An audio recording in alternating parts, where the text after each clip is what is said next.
So as part of the new DLC that was just announced for Pokemon Scarlet and Violet came the reveal of 2 new legendary Pokemon that are going to act as mascots for both parts of the DLC. Ogerpon is going to be the central legendary of the first part of the DLC, the Teal Mask, and Terapagos is going to be the central focus of the second part of the DLC, the Indigo Disk. While we know next to nothing about these Pokemon or the DLC that they are going to feature in currently, there is actually a lot we can figure out about both the Pokemon and the DLC based on the likely inspirations of the Pokemon's designs themselves. And in this video, I am going to be doing some speculating and some theorizing about what these inspirations could be telling us about what's actually going to happen in the DLC itself.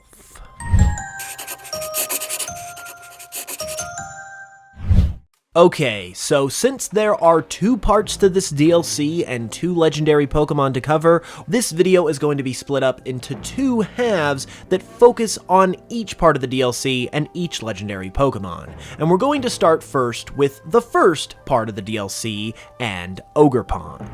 Now, I actually talked a little more in depth about the Teal Mask DLC and Ogerpon already in a previous video, but I wanted to cover both parts in this video in particular, simply because there is some more information I have to share about the Teal Mask DLC and Ogerpon that just solidifies what I talked about in that previous video even more.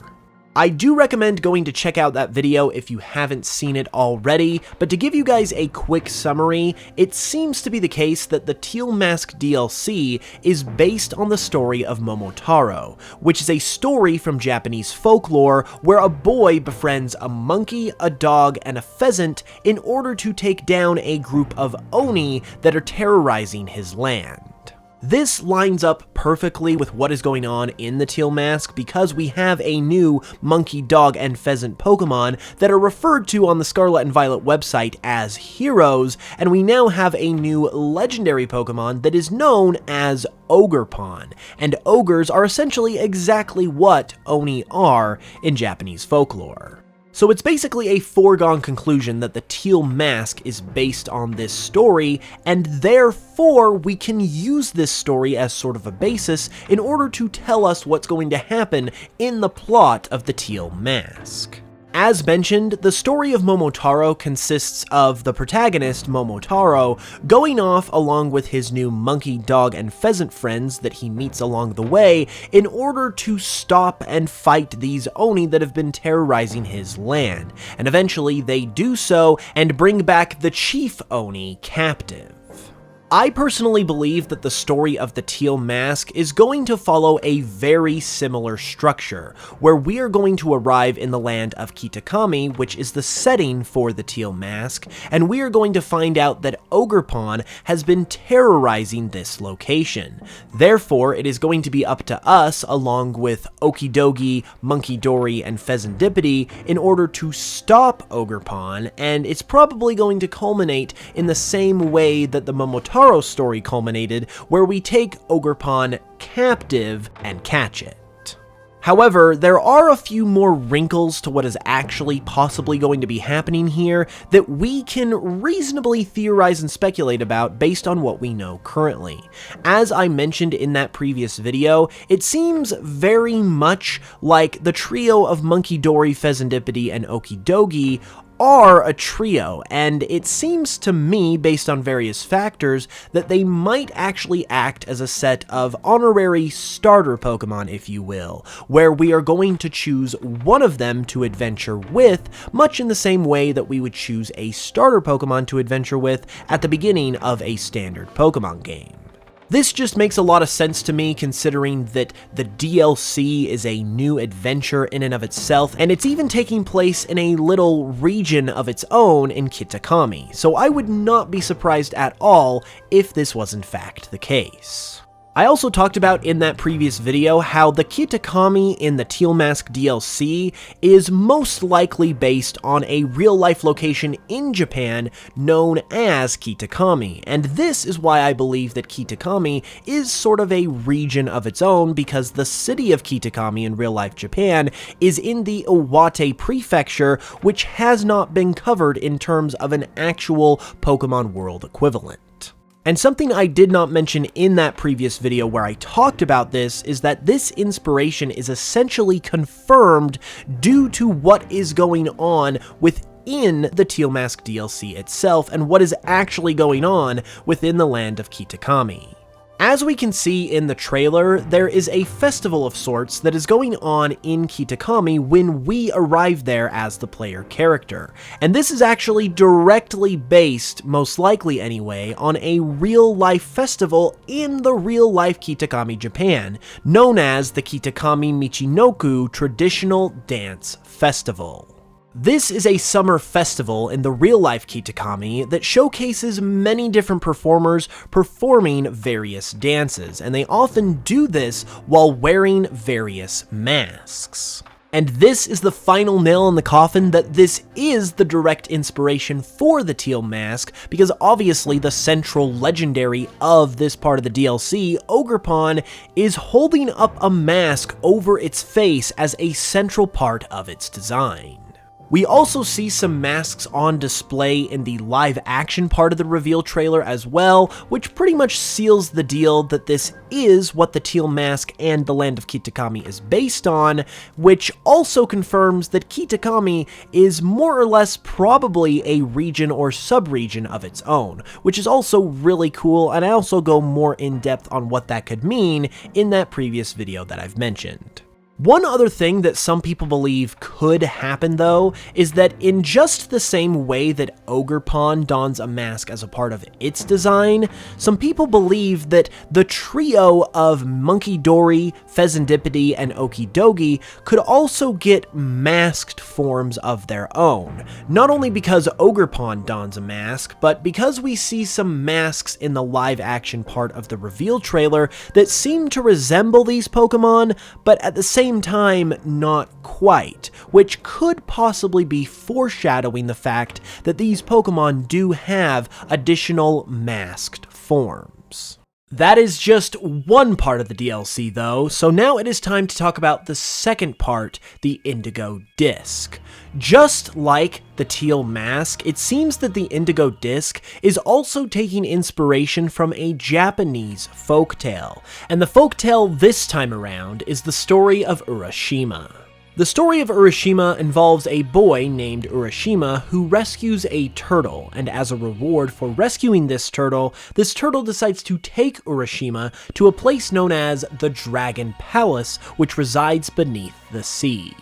This connects almost identically to the Indigo Disk, because not only is the featured legendary of the Indigo Disk, Terapagos, based on a turtle, but we also know the setting of the Indigo Disk, which is the Blueberry Academy, is known to be mostly under the ocean.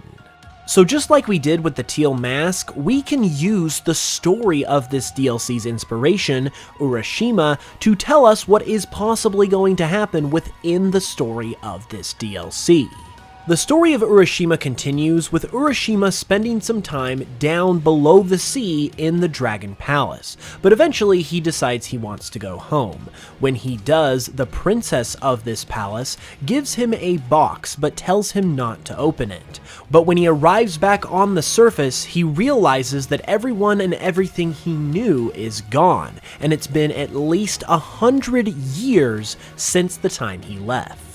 Urashima eventually opens this box that the Princess of the Dragon Palace gave him, and this turns him into an old man that is fit for the time that he is now in and all the time that has passed. And this part of the story also seems to fit in really nicely with the overarching plot of Scarlet and Violet as well, because as we know, Scarlet and Violet focus heavily on the theme of time travel, and that is essentially what happens in the story of Urashima as he rises back to the surface and finds himself in a time that is hundreds of years in the future. We also know that Terapagos as a Pokemon is heavily tied into all of this as well, because we know it is heavily associated with Area Zero and the Area Zero expeditions, as it is mentioned in the game both within the research notes of Professor Sada and Turo, which is within Area Zero, and it is also mentioned in the Scarlet and Violet book by Heath,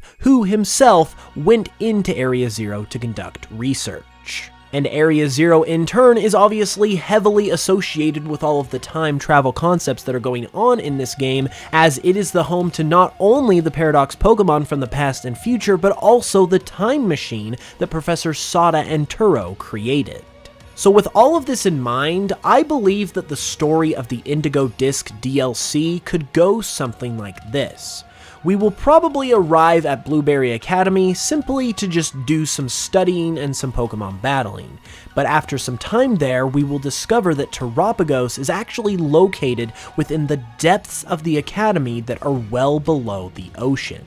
Either it has found its way there on its own, or possibly it's being held there by the Academy. We do know that Sada and Turo conducted research into this Pokemon as a part of their research into the terastallization phenomenon, so it's possible that it is being studied or researched there in order to further the research of Professor Sada and Turo. If this is the case, this could possibly be against Terapagos' will, and therefore it's going to be up to us to save the Pokemon.